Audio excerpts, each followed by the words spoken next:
Sahabat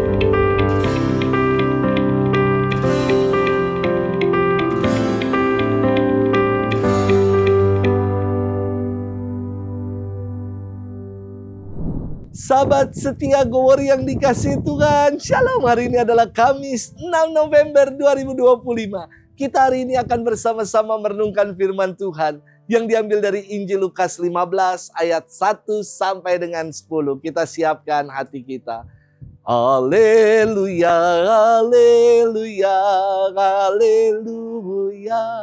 Datanglah kepadaku semua yang letih lesu dan berbeban berat. Aku akan memberikan kelegaan kepada kalian. Haleluya, haleluya, haleluya. Tuhan bersamamu dan bersama rohmu. Inilah Injil suci menurut Lukas, dimuliakanlah Tuhan. Para pemungut cukai dan orang-orang berdosa biasa datang kepada Yesus untuk mendengarkan Dia.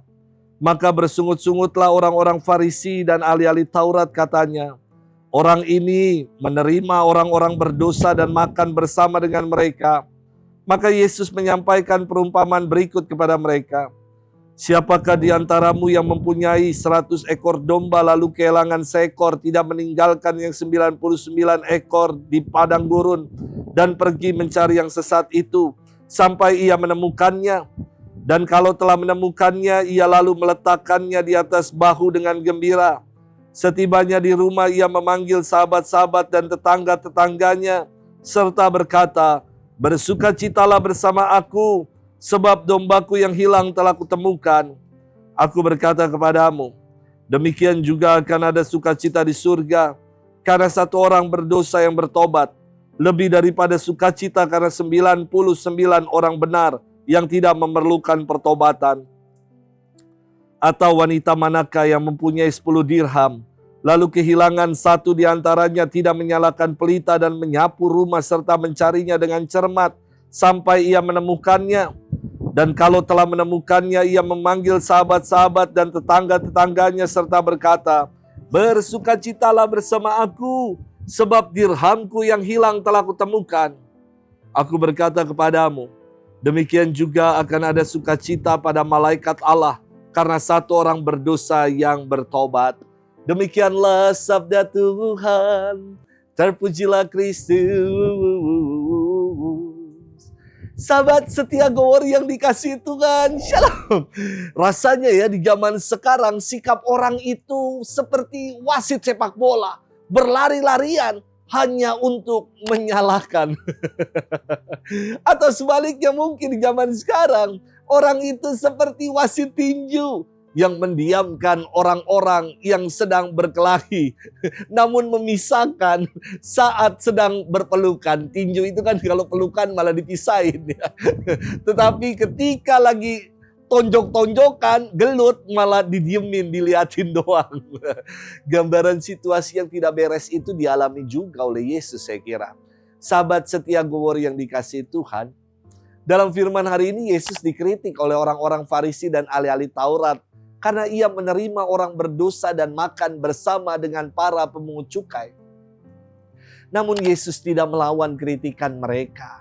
Melainkan Yesus menjelaskan apa yang menjadi visi kedatangannya. Biasanya kalau kita dikritik, reaksi kita adalah balas kritik, gas, kita lawan. Namun Yesus tidaklah demikian.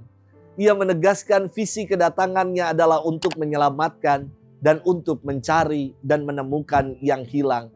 Yesus memberikan perumpamaan tentang domba dan dirham yang hilang. Dari kedua perumpamaan ini jelas bahwa Yesus datang adalah untuk mencari yang hilang, bukan Dia menunggu, melainkan bersikap proaktif mencari. Dan Tuhan memandang semua itu berharga, bahkan demi satu domba saja yang sesat, atau demi satu dirham saja yang hilang, dicari dengan seksama sampai ditemukan. Inilah maksud kedatangan Tuhan, yakni secara aktif mau merangkul, mencari, menemukan yang hilang dan menyelamatkannya. Dari perumpamaan ini nampak sekali kasih dan kesetiaan Tuhan yang begitu luar biasa bagi kita. Sahabat setia Gowor yang dikasihi Tuhan. Tuhan tidak sekedar menunggu kita yang tersesat untuk kembali bertobat dan datang kembali mencari jalan. Tidak. Namun Tuhan sendiri yang aktif mencari. Dan Tuhan bergembira saat kita yang tersesat mau kembali dalam pelukan kasih-Nya. Adalah sukacita yang besar ketika satu orang bertobat. Inilah yang perlu kita upayakan dalam hidup. Sudahkah kita mau kembali kepada Tuhan dengan menjalani laku tobat yang sejati? Selamat bermenung, Tuhan memberkati kita selalu. Dalam nama Bapa dan Putra dan Roh Kudus. Amin.